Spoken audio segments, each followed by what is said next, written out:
Et oui, comme d'habitude, un joueur revient au Parc des Princes, un ex-parisien revient et marque le but de la victoire contre son ancienne équipe. C'est Kingsley Coman qui vient de le faire, qui vient de donner la victoire au Bayern Munich. Une nouvelle fois, on se rappelle évidemment de ce but en finale de la Ligue des Champions.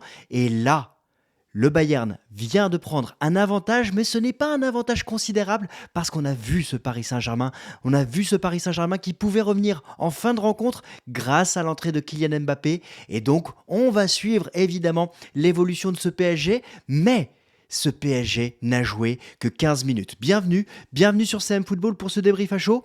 Comme d'habitude, c'est le titre de cette vidéo avec Kingsley Coman qui a eu la gentillesse et l'intelligence de ne pas fêter son but, lui qui reste un titi parisien et qui a justement respecté les supporters. Alors dans cette vidéo, on va revenir sur les choix de l'entraîneur, le choix des entraîneurs, ce que ça a amené dans l'évolution tactique de cette rencontre. On va revenir aussi sur le match avec les éléments clés, notamment cette période où le Paris Saint-Germain a su jouer et a su mettre en difficulté le Bayern, mais cette grosseur de jeu où le Bayern a été au-dessus. Et puis les notes, et on parlera de la suite, parce que cette suite, elle va poser des questions du côté de Christophe Galtier. Troisième défaite consécutive. Il faudra regarder depuis quand le PSG n'a pas subi 3 défaites consécutives. Alors, on commence tout de suite par les choix de l'entraîneur. Et on l'a vu, Kylian Mbappé était sur le banc. Ce que j'ai aimé dans le choix de Christophe Galtier, c'est le choix de faire rentrer Warren Zahir Emery sur son côté droit. Ce que je n'ai pas aimé, c'est de voir Carlos Soler.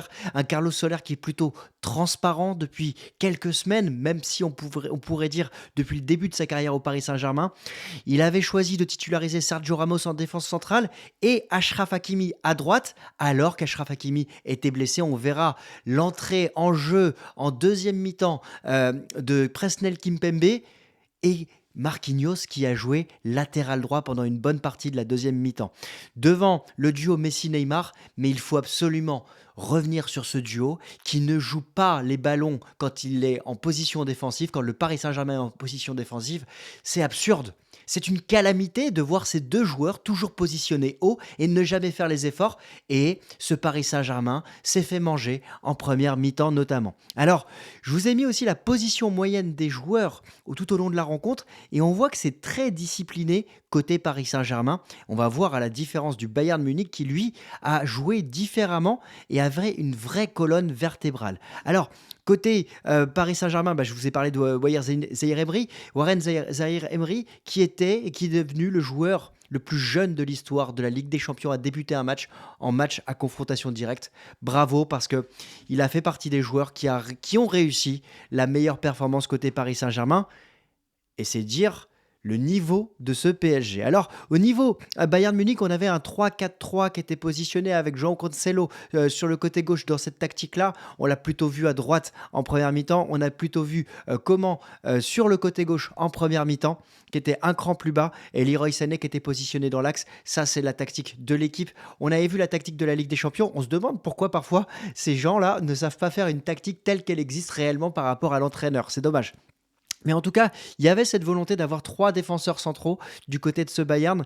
Et ça, c'était un choix fort de la part de Nagelsmann parce qu'on savait que le Paris Saint-Germain n'allait pas forcément jouer sur la profondeur tant que Kylian Mbappé n'était pas là. Mais ce Bayern est resté dans cette position-là. Et quand tout à l'heure, on parlait de discipline du côté du Paris Saint-Germain, eh bien là, du côté du Bayern, on a une vraie colonne vertébrale qui s'est mise en place avec justement la volonté d'être compact au milieu du terrain, de jouer vers le centre. Et pourtant, c'est des côtés que le but est arrivé. Alors, le but de Kingsley Coman, eh bien, il arrive à une période de la rencontre dont on va reparler dans quelques secondes, mais on a Alphonso Davies, on a Choupo-Moting qui récupère le ballon dos au but, qui va passer à Alphonso Davies, qui va voir de l'autre côté Kingsley Coman qui avait changé de position, puisque Alphonso Davies était rentré à la place de João Cancelo. On ne sait pas trop si Cancelo était blessé ou non.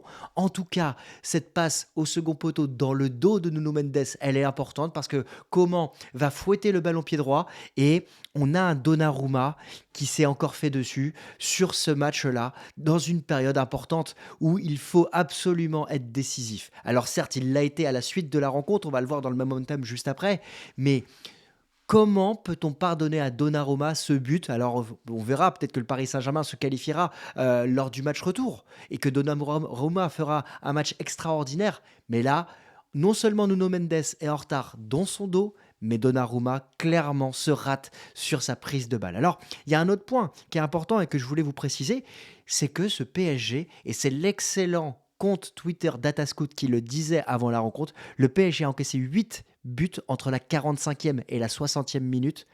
40% de ces buts encaissés, si je ne me trompe pas, dans les derniers matchs, avec un neuvième but, encore une fois, dans le premier quart d'heure de la deuxième mi-temps. Que se passe-t-il dans la tête des joueurs du Paris Saint-Germain au retour des vestiaires? C'est à se poser la question et ça doit être absolument travaillé. En tout cas, le Bayern a appuyé dessus et a fait la différence. Et on a senti le Bayern qui pouvait marquer un deuxième but assez rapidement. On a eu plusieurs situations. Un Donnarumma qui a sauvé les meubles, un Donnarumma qui a sauvé la baraque sur une frappe Maxime Choupo-Moting en déviant le ballon sur le poteau. C'est peut-être l'arrêt qui fera que le Paris Saint-Germain se qualifiera au prochain tour, enfin lors du match retour. Mais quand même, ce PSG a subi entre la première et la 65e minute, même si on n'a pas vu un grand Bayern. Alors, ensuite, il y a un élément qui a tout changé. Cet élément, c'est Kylian Mbappé. Un Kylian Mbappé qui est rentré, qui a mis de la profondeur, qui a mis en difficulté ce Bayern Munich. Et sur une de ces passes en profondeur de Neymar, Nuno Mendes va le servir dans la boxe, dans la surface de but, et Kylian Mbappé va égaliser. Je vous ai mis le screen du hors-jeu. On a revu les images avec les images de synthèse. On parle d'un poignet et d'un tibia. C'est dur et c'est cruel pour le Paris Saint-Germain. Ça donne une grosse climatisation du côté du Parc des Princes. Mais on a senti que ce Paris Saint-Germain était en position de pouvoir revenir. On a eu plusieurs situations derrière, avec notamment Vitinha qui aurait pu égaliser, et notamment ce Paris Saint-Germain qui a su appuyer sur un élément que pointait du doigt l'équipe et qu'on avait mis en avant ce matin dans le jour de match, dans l'avant-match. Les espaces côté gauche de l'attaque parisienne étaient à exploiter, ceux de la défense droite du Bayern, et ça a été exploité bien comme il faut, puisque le Paris Saint-Germain aurait pu revenir. Alors je vous ai mis le momentum de la rencontre, c'est vraiment pour vous montrer les moments forts de chaque équipe. Eh bien, regardez le Paris Saint-Germain, entre la première et la 40e minute, il ne s'est rien passé. Entre la 50e et la 75e, il ne s'est absolument rien passé. Et c'est là où le Bayern a eu le plus le ballon, sans être forcément dangereux. Mais il y a une stat qui était majeure. 10 tirs en première mi-temps pour le Bayern, un seul du côté du Paris Saint-Germain. Et c'était le coup franc de Messi qui était repoussé par le mur.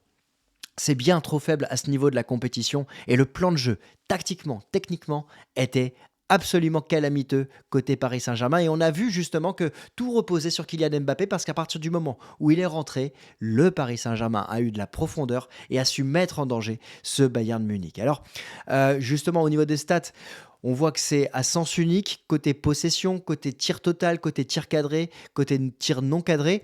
Je vous ai pas mis les XG, mais on était très proche du 1 partout. 0,96 côté Paris Saint-Germain, 1,17 côté Bayern.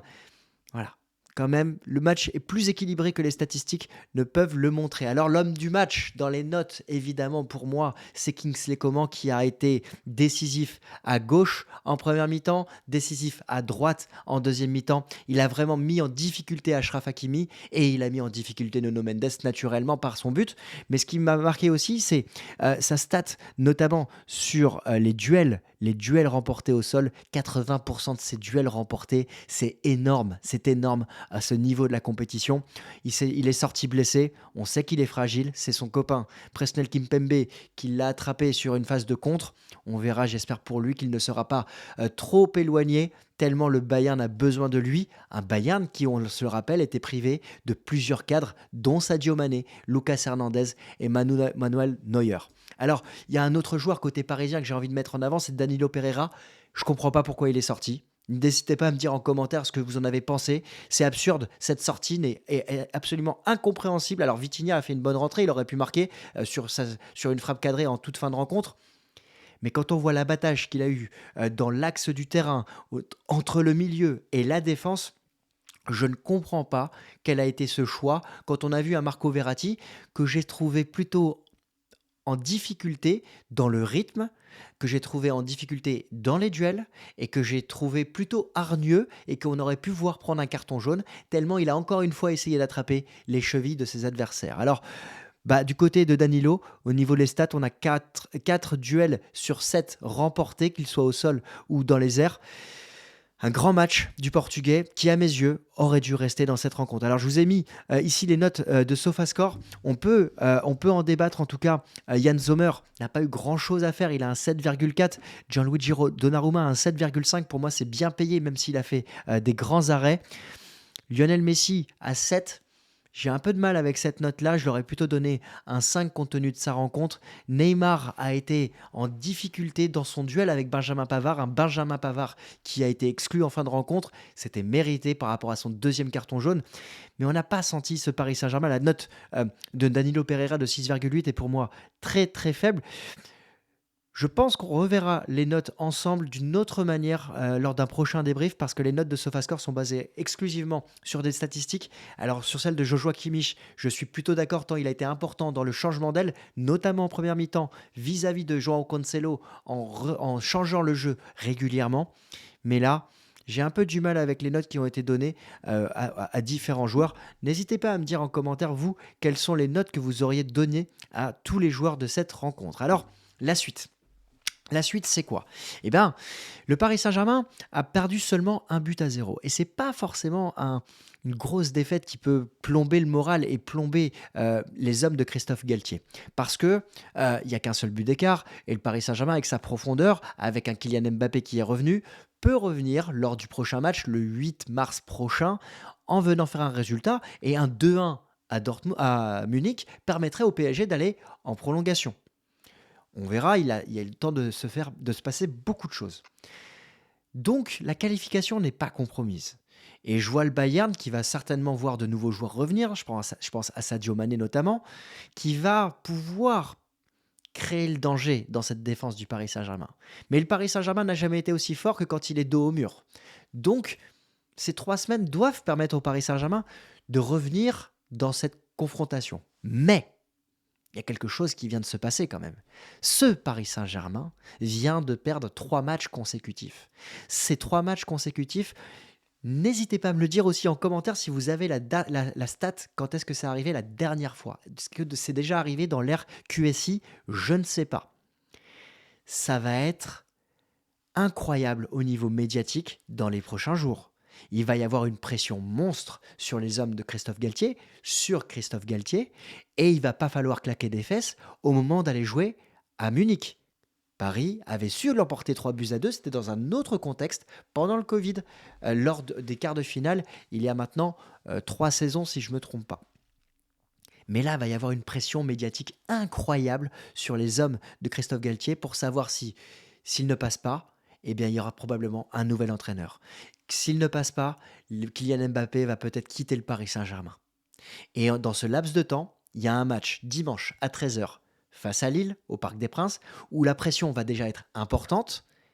Et 10 jours, une semaine après, il y a le Classico, Marseille-Paris Saint-Germain, qui va valoir de l'or en Ligue 1. Si le PSG et l'OM tiennent leur rang lors de la prochaine journée, il se pourrait que ce match pèse vraiment pour la lutte pour le titre.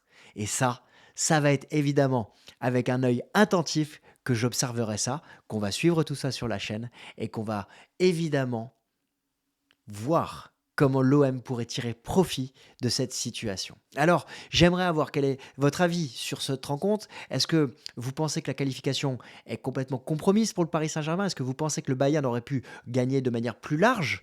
Est-ce que vous avez été satisfait de la prestation du Bayern? Est-ce que vous avez été satisfait ou est-ce que vous êtes inquiet plutôt de la prestation du Paris Saint-Germain sans Kylian Mbappé?